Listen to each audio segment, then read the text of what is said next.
Assalamualaikum warahmatullahi wabarakatuh. Sahabat-sahabat yang dirahmati Allah Subhanahu wa Ta'ala, Kiai Haji Abdurrahman Wahid atau Gus Dur adalah sosok ulama dan waliullah yang masyhur di Indonesia di abad modern ini. Makamnya di lingkungan pesantren Tebu Ireng, Jombang, terus diziarahi jutaan umat manusia. Kotak infak di makam Gus Dur tiap bulannya berisi ratusan juta rupiah yang disedekahkan atau dialokasikan kepada kaum fakir miskin yang membutuhkan. Walaupun jasadnya sudah dimakamkan, tapi Gus Dur masih memberi kemanfaatan dan keberkahan kepada umat manusia. Video ini mengungkap fakta saat Gus Dur belajar di Gunung Pring, Magelang.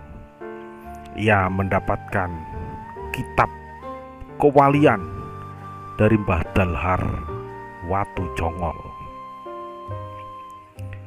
Gunung Pring adalah satu tempat yang indah yang dipenuhi orang-orang yang terus melafalkan doa.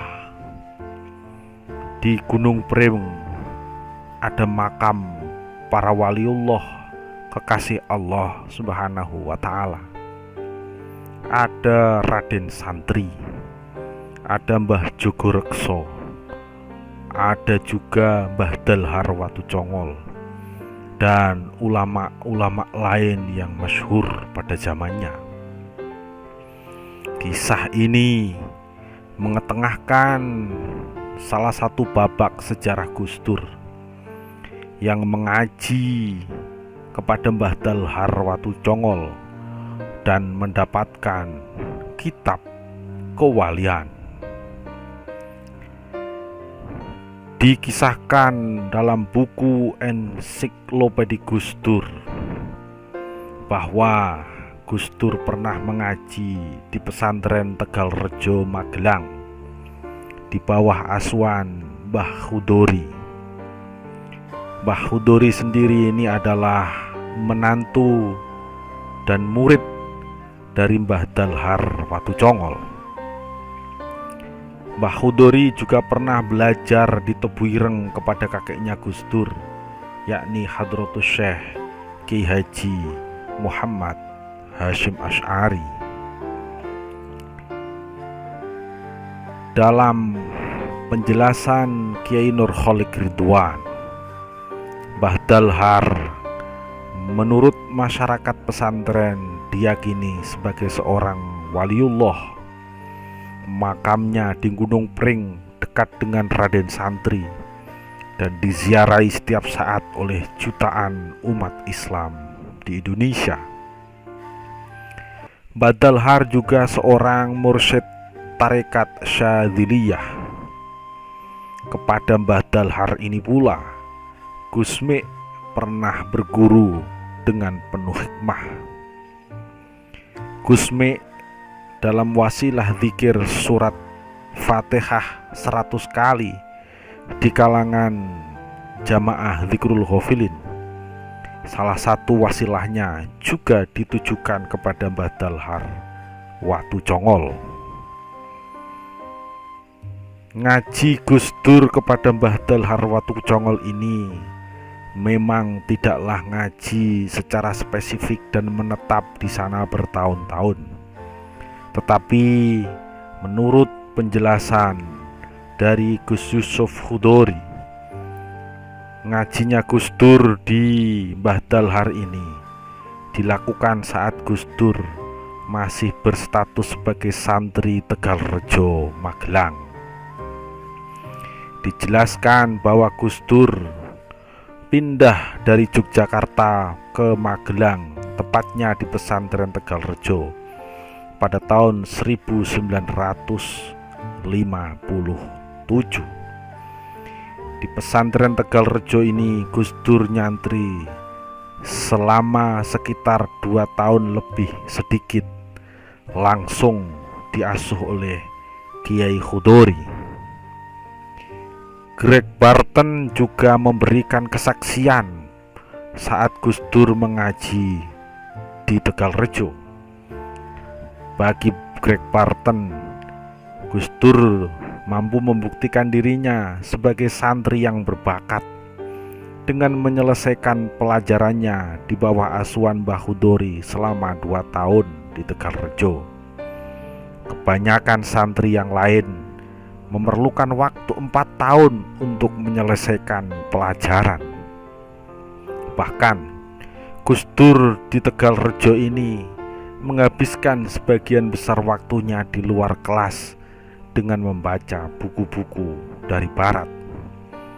Meski sudah di Tegal Rejo, kata Greg Barton, Gus Dur kadang menyempatkan waktunya untuk belajar paruh waktu di pesantren Denanyar Jombang yang diasuh kakeknya sendiri dari pihak ibu, yakni Kiai Bisri Sansuri. Saat di Tegal Rejo pula, Gus Dur juga mencari peluang menonton wayang kulit, yaitu kegemarannya yang sudah dilakoninya ketika di Yogyakarta. Untuk itu, menurut Greg Barton, Gus Dur harus berjalan kaki cukup jauh agar bisa menonton wayang kulit itu. Sang guru, yakni Kiai Khudori, adalah anak dari seorang penghulu di Tegal Rejo zaman penjajahan Belanda, yakni ayahnya bernama Kiai Muhammad Ihsan. Kiai Khudori ini dikenal ulama yang masyhur tirakatnya. Santri-santrinya dididik dengan ilmu tasawuf dengan bermujahadah. Ketika Gus Dur di Tegal Rejo ini, sebagai santri ia juga diwajibkan menghafalkan Alfiyah dan beberapa kitab yang harus dikaji, yang kemudian hafalan Alfiyah ini didaras ulang ketika Gus Dur mengaji Tambak Beras, Jombang. Di sela-sela di Tegal Rejo inilah Gus Dur tabarukan mengaji kepada seorang ulama waliullah yang sangat masyhur, yakni Mbah Dalhar Watu Congol, yang tak lain adalah guru dan mertua dari Kiai Khudori Tegal Rejo. Kepada Mbah Dalhar Watu Congol inilah Gus Dur mengaji dengan penuh khidmat. Apa kitab kewalian yang didapatkan Gus Dur saat mengaji kepada Mbah Dalhar ini? Ternyata Gus Dur saat itu mendapatkan ilmu kewalian dari Mbah Dalhar Watu Congol. Gus Dur dididik dengan mengaji kitab hikam, kitab tasawuf karya Imam Athaillah As-Sakandari. Gus Dur mengaji tasawuf ini, kitab yang agung ini, dengan penuh khidmat dan kelak akan mempengaruhi jejak-jejak hidupnya. Disebutkan juga bahwa Gus Dur juga pernah mengaji kitab hikam ini kepada seorang ulama dari Sarang Rembang, yakni Kiai Imam Khalil. Dikisahkan juga dari Kiai Nu'man yang dulu mimpin Jamiatul Qurra wal Hufat zaman PBNU dipegang Gus Dur, yang menurut ceritanya Gus Dur pernah bercerita kepadanya bahwa ketika nyantri di Tegal Rejo, Gus Dur mengamalkan riyadoh atau tirakat yang diajarkan oleh Kiai Khudori. Sementara detail tirakat di pesantren Tegal Rejo yang diceritakan oleh Bambang Pranowo dalam buku Islam Jawa, di antaranya adalah santri harus berpuasa Yaman Hua yang selama 41 hari.